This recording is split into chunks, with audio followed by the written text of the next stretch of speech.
이시안의 읽은 척 책방. 안녕하세요. 성신여대 겸임교수이자 지식편의점 시안책방의 주인 이시안입니다. 얼마 전 제가 알고 지내던 한 북튜버 분께서 책을 내셨습니다. 몇 년 전부터 책을 준비하고 있다라는 얘기를 들었는데요. 드디어 나온 거죠. 그리고 제가 딱 그 책을 펼쳐보니까 책 제목이요. 고전의 고전. 와, 저는 이 책의 제목을 보고 이거 너무 일을 크게 벌린 게 아닌가 하는 생각이 들더라고요. 고전의 고전, 고전 오브 고전. 이런 말은요, 고전 가운데 고전. 이런 느낌? 아니면 고전보다 조금 더 위대한 책. 뭐 약간 이런 느낌이 있잖아요. 그런데 밑에 써진 한자를 보니까, 그건 아니더라고요. 고전의 고전에서요, 앞에 고전이요, 고전하다 할 때 그 고전입니다. 어려운 싸움을 한다는 그런 뜻이죠. 그러니까 어려운 싸움을 하고 있는 사람에게 가이드가 될 만한 고전의 지혜를 뽑았다. 이런 이야기, 그러니까 이런 뜻의 제목이라는 거예요. 그리고 그 어려운 싸움의 정체는요, 바로 직장, 회사 생활입니다. 어떻게 보면 고전에 대한 가이드라기보다는요, 직장 생활에 대한 에세이로도 읽히는 책. 조금은 빡센 직장에 다니고 있으면서 4월인의 북리뷰라는 북튜브 채널도 운영하고 있는 김규범 작가님의 고전의 고전, 오늘 소개해드립니다.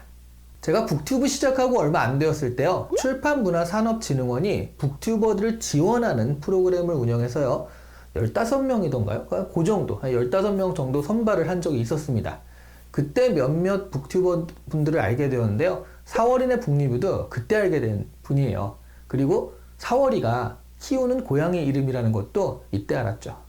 굉장히 사교적이시고요, 부드럽고 또 감성적이신 분이라는 첫인상이었는데요, 나중에 알고 보니까 직장이 어마무시하더라고요. 책에서는 그 직장이 어디다 이렇게 명시적으로 밝히지는 않았지만 4월이 채널의 구독자분은 다 알고 계실 겁니다. 제목도 있고 영상을 찍고 그러셨으니까요. 그렇다고 제가 그걸 확 밝히기는 그렇고요. 가볍게 힌트만 드리자면, 사회에서 격리돼서 철컹철컹 이렇게 당하는 사람들 있죠? 철컹철컹 당하는 사람이란 그게 아니라 그 철컹철컹 당하는 사람들을 관리하는 곳, 그런 곳이 있잖아요. 거기가 그분의 직장입니다.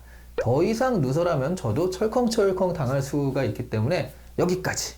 고전의 고전은요, 직장 생활에 고전하고 있는 사람들을 위해 어떻게 하면 직장 생활을 병행하며, 그리고 직장 생활을 잘 활용하며 우리 자신의 인생을 보람있게 살 수 있을지에 대한 가이드라고 할 수 있습니다.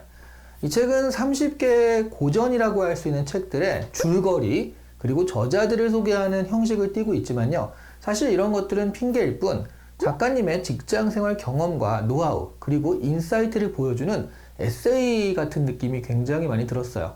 하지만 여기에 고전이 필요한 이유는요, 직장 생활의 고됨과 어려움을 토로하는 데서 그치지 않고 그에 대한 대안과 나아갈 길을 제시하는 것까지 가기 때문입니다. 그 해법들을 고전에서 찾아오는 거죠. 소개되는 30편의 고전은요, 모두 문학입니다. 어린 왕자나 1984 같이 잘 알려진 책도 있지만요, 염난을 날려라 또는 다섯째 아이 같이 상대적으로 덜 알려진 책도 있습니다. 그리고 무엇보다 제목은 잘 알려져 있긴 하지만요, 압도적인 두께 때문에 막상 읽은 사람은 그렇게 많지 않은 모비딕이나 레미제라블, 이런 책도 있습니다. 각 작품의 줄거리와 작가 소개가 충실히 서술되어 있어서요, 문학 다이제스트로 접해도요, 충분히 의미가 있는 책이에요. 하지만 이 책은 단순히 문학 다이제스트만은 아닙니다. 그 이상이죠. 각 문학 작품들을요, 직장 생활의 단상이라든가 전략, 자세 등과 연관시켜서 이야기하고 있습니다. 여기서 작가님의 개인적인 경험과 어우러져서요, 에세이 같은 느낌을 풍기게 되는 거예요. 결국 작가님이 직장 생활을 잘 해나갈 수 있는 지혜를 고전에서 찾았으니 바로 그 지혜를 고전과 엮어서 소개해 주겠다는 책인 겁니다. 예를 들어서 빅토르 위고의 웃는 남자를 소개합니다. 웃는 남자는요, 어릴 때 나쁜 무리에 의해 입이 찢겨져서 평생 웃는 표정이 된 기괴한 외모의 남자에 대한 이야기거든요. 이 웃는 남자의 이야기를 직장생활, 사회생활을 위해 가면을 쓰고 웃어야 하는 우리의 처지에 비교하는 거죠. 웃는 남자의 결말은 비극입니다. 억지로 웃는 외모와 달리 속은 정반대의 삶을 살아가니까 그 인생이 행복할 수가 없었거든요. 직장에서 우리는 웃음의 가면을 써야 하니까 잘못하면 이 이야기의 주인공처럼요, 인생이 굉장히 불행해질 수가 있습니다. 그래서 이 책이 제안하는 해법은요, 가짜 웃음을 이길 수 있는 진짜 웃음을 차라리 지으라는 거예요. 직장을 통해 자아 실현하려고 하지 마시고요, 직장을 초월한 자아 실현을 해야 한다는 것입니다. 과거에는요, 직장이 생활의 거의 모든 것일 때가 있었는데요, 이제는 직장은 내 생활의 일부일 뿐 우리 희노애락 감정의 주 원천이 될 수는 없습니다. 하지만 아직도 많은 분들이요, 이성적으로는 동의하지만 아무래도 직장에서 많은 시간을 보내다 보니까 실천적으로 동의하지 못하시는 경우들이 있거든요.